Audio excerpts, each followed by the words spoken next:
එනකොට කොහමද කිව්වේ ආයෝජන ගලා එනවා කිව්වා. බලන් ගියාම ආයෝජන නෙමෙයිනේ ගලාගෙන ඉන්නේ අපයෝජන. බලන්නකෝ ළමයි කී දෙනෙක්ව අපයෝජන කළා තිබුණාද? NPP එකේ කෙනෙක් සම්බන්ධ හින්දාද කොයිද ළමයා අපයෝජන කරපු සර්වර් රකින්නවා. අගමැති ළමා කටයුතු එමෙති මාරු ඩබල් ඔන්න ගෙනාපු ආයෝජන ආයෝජන නෙමෙයි අපයෝජන. අම්මේ වෙනාංජුවක් තිබුණනම් කොහොමද මේ මහින්ද ජයසිංහයි ජෝසප් ස්ටාලිනුයි කොහොම රැඟිල්ලක් රඟයිද කියලා තමයි මේ කියන්නේ. ඇත්ත නේද? බලන්නකෝ විරාණ්ඩුවක් තිබුණා නම් මේ වෙනකොට සියලුම ඉස්කෝල වහලා අනිවාර්යෙන් වහලා මහින්ද ජයසිංහ පොළොව පස් කනවා ස්ටාලින් එක්ක. ස්ටාලින් නම් පොඩ්ඩක් මේ දවස්වල ආණ්ඩුවට විරුද්ධව පොඩ්ඩක් කතා කරනවා. අපිට පේනවා නමුත් මහින්ද ජයසිංහ ආණ්ඩුවේ ඇමති කෙනෙක් කියලා කතා කරන්නේ. එක ගුරුවරියෙක් කතා කරනවද? තමන්ගේ පඩි නඩිනම් වැඩි කරකැන්ට කතා කරා පෞගේ ආණ්ඩුව කාලේ නේද? කඳුළු ගෑස් කාලා ගුටි කාලා පඩියත් වැඩි කරලා ආණ්ඩු පෙරලා යනනම් ගුරුවරියෝ පාරට බැස්සා. මේ දැරිය දූෂණය කරපු ගුරුවරියෝ වෙනුවෙන් එක ගුරුවරියෙක් පාරට ආවද? තොපිත් ගුරුවරු දෙයකෝ. අනේ මේ පෝස්ට් එක බලන්නකෝ.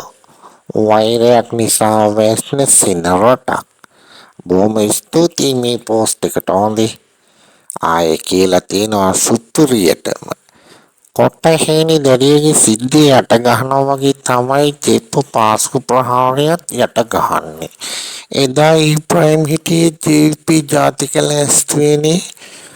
ඇත්තද? ඉබ්‍රාහිම් නානා හිටියේ ජාතික ලැස්තුවේද මහින්ද රාජපක්ෂ ළඟද? ගෝඨාභය ළඟද? අනේ වන්දන්නේ. ඒ වගේම තමයි මේ ජෙප්පු අපුල්ලන ජෙප්පු මේකත් යට ගහන්න හදන්නේ.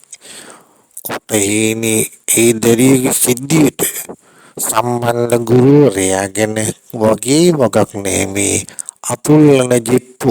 අනේ අම්මේ මොලා අරගල කලේ ඕකටද බුලා? වරෙව් ගෝල්පේස් වරෙව්.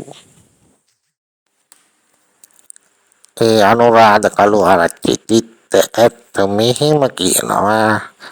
දැරිය අපයෝජන කළේ වෙනත් පක්ෂිකෙක් නම් ජෙප්පුගේ ශිෂ්ණයේ දිගත් ආසන්න දශමෙටම දානවා බුකී. ආයි දෙකක් නෑ.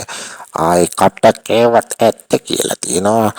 ඕක මහින්දගේ හරි නාමල්ගේ හරි රනිල්ගේ හරි සජිත්ගේ හරි කෙනෙක් වුණා නම් අනේ අම්මේ ශිෂ්ණයේ දිගයි අහවල් එකේ පාටයි ඔක්කොම දානවා. දශමෙට දානවා. ඒක නම් ඇත්ත.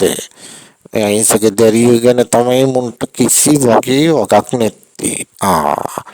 කොහොමද ඒකට වෙන්නේ? අපේ පක්ෂෙන් එකරි අපේ කාව රකින්න බැයිද? ඇයි මහින්ද රාජපක්ෂත් රැක්කනම් අපේ එක්ක රැක්කම අපි මොකද කරන්න ඕනේ? ඔන්න ඔකයි MPP එකේ තත්ති අරුත් කරා මාත් කළා සමානයි නේද? සැපයිද? අනුරාධ කළුආරච්චි ඔන්න ඔහේ දානවා දන්නවනම් ශිෂ්ණයේ දිගත් බුකී අපුල්ලන ජෙප්පොන්ට දැනගන්නත් එක්ක ගුරුවරයාගේ hina යනවා නේද මේව දැක්කම කලබල වෙන්නේ. වෙසක් සත්‍ය ආරම්භ වෙනකොටම අපි ටීචර් අම්මා නෑවිල්ලක් මාර විදියට බය හිතෙනවා වෙසක් සත්‍ය තනි කරම ටීචර් අම්මගේ සත්‍ය වෙයිද කියලා. ඇත්තටම විශ්ව ධර්මතාවේ ඇත්තක් තියෙනවා නේද අප්පා? බොරුමවපෙන් පාලවංචා කරලා ජනතාව මුලා කරන ඕනම කෙනෙක් ඉක්මනින්ම ඉහළට ගෙනියලා හිටපු තැනටත් වඩා පාලටම වැටෙනවා. ගුරු අම්මා ටීචර් අම්මා කිව්වා අනේ බොරු පුහුමාන්නයක් තියාගෙන ළමයි උගන්නලා මහා ලොකු තත්යකට ආපු ටීචර් අම්මා එක පාටම ගැව්වන්නේද කොල්ලෙගේ හුස්න කෝෂවලට හිස්නේට නෙවෙයි සොරි උඹට කොහොමද දෙකටම කාලා හයි හීල්ස් වලින් ඇඬෙන්නම ඒ ගාපු කික් එක නම් පිස්සු හැදෙනවා දැන් ඉතින් ටීචර් අම්මා ඇත්තටම හැංගිලාලු නේද අල්ලගත්තොත් ළඟම පොලිසියට කියන්න ඕනේ හොඳයි පොලිසියට කියන්නේ කොහොමද පොලිස් ආරක්ෂාවත් එක්කනේ මෙයා ඇවිල්ලා ලොකු සම්මන්ත්‍රණයකුත් කළේ VIP විදියටනේ ආවේ පොලිසිය තාම හොයනවලු ටීචර් අම්මා පව් ඉතින් ඕනට විදිහ පිම්බින්න ගියාම ඔම තමයි හොඳයි සබා ධර්මයෙන් දඬුවම් දෙනකොට ඉතින් හිතාගන්න බැරි වෙනවා ටීචර් අම්මේ ළඟම තියෙන පොලිසියට වහම බාර වෙන්න හොඳයි අර කොල්ලගේ උෂ්ණ කෝෂ දෙකම තෙලිලලු ඉතින් බලන්නකෝ පව් පොඩි අයත් වේවා ලොකු අයත් වේවා ටීචර් අම්මාගෙන් උෂ්ණ කෝෂ දෙක පරිස්සම් කරගන්න ඕනේ හොඳයි